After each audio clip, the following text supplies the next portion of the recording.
So mga idol, ito na, bubuksan na natin ang Made in USA Heritage Manufacturing Inc.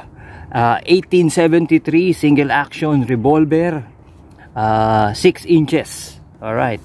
Ayan, bagong bago mga idol, mga kababayan. And this is the cylinder ng 22 Magnum. Ayan mga idol. Ito yung ano no, yung amo.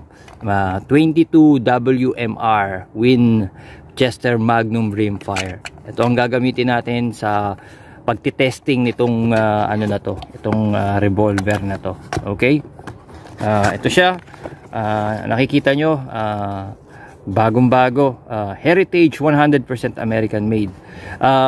Pagkaalam ko sa Pilipinas meron na yata nito eh. Hindi ko lang alam no, kayo na lang mag-research. Napaka budget friendly. Alam nyo naman ang inyong lingkod mahilig sa budget.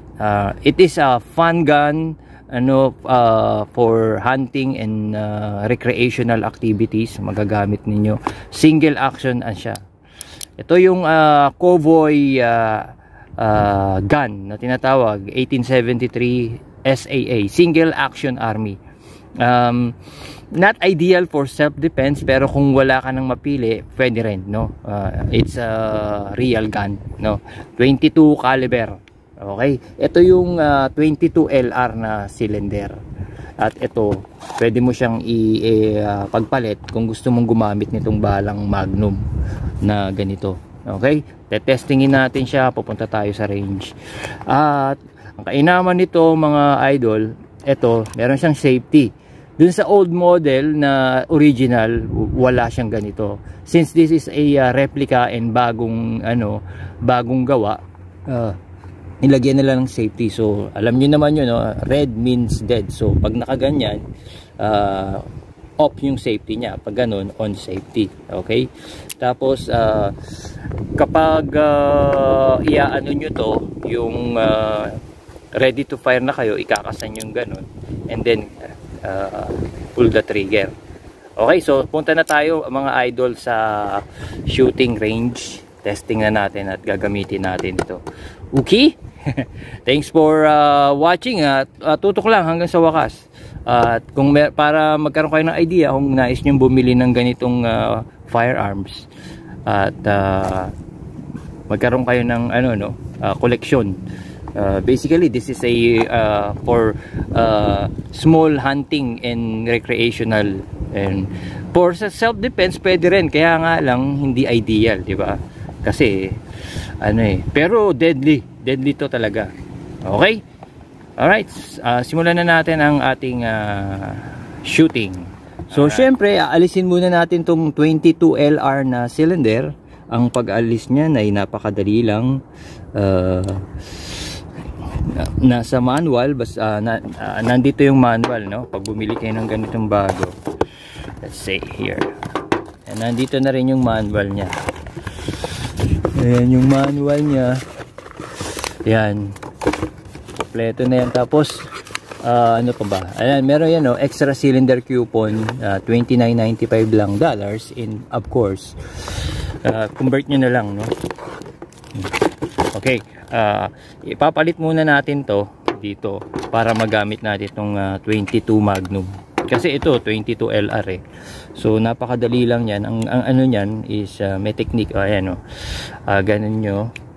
Alis na yung ano. Pagkatapos is maalis na. Lock ng konti. No. All the way nawala. Safety. Okay. Eka, ha? Yun. Yan. So natanggal na. Ibabalik ito yung protection niya, yung orange. Okay? Tapos lalagyan na natin ng ano. So the same thing, gaganon natin siya. Yung ikot nun, ito eh. 'Di ba?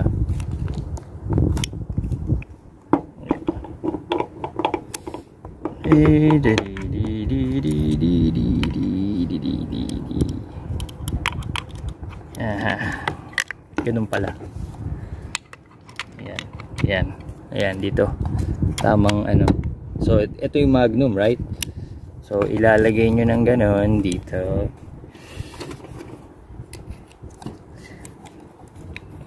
Yeah. Ano nyo lang. Yun, perfect. Perfect na perfect. Okay. Okay. Ayan yung magnum. Tapos lalagyan na natin ng bala. Ang pagbala is ang paglagay ng bala is half cup konti. Yan. Safety muna syempre. Tapos lalagyan na natin siya ng bala dito.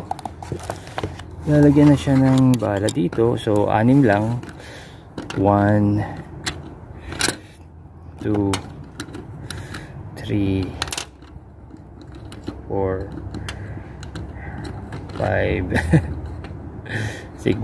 careful kayo sa pag-handle nito, no? Ito ginamit yan. So yung iba ginamit na, kaya this is 50 rounds yung iba ginamit na sa ibang ano, yung sa rifle, pero ito bago lang.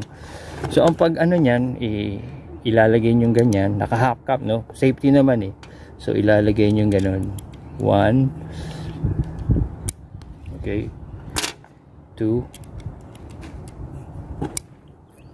3 okay, 4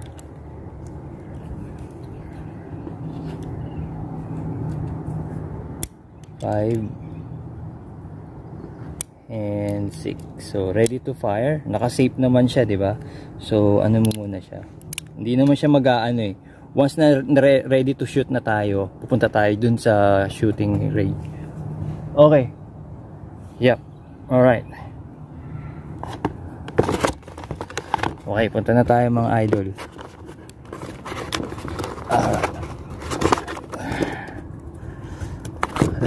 Ano ko muna to. Okay mga idol, nandito na tayo. Itetest na natin tong 22 caliber na WMR Winchester Magnum Rimfire. Okay?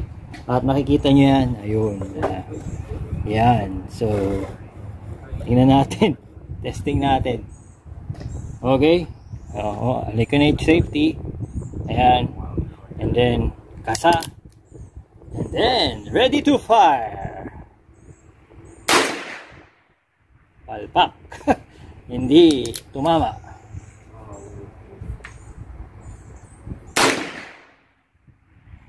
Two.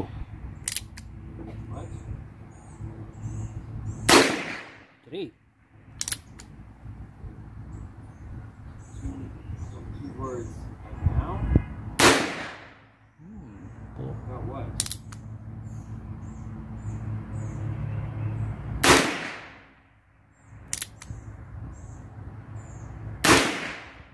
Six.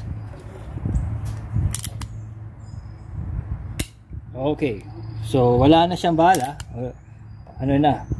Okay. Ang pag-ano nito, ang pag-alis ganyan. Ayan. Tapos 1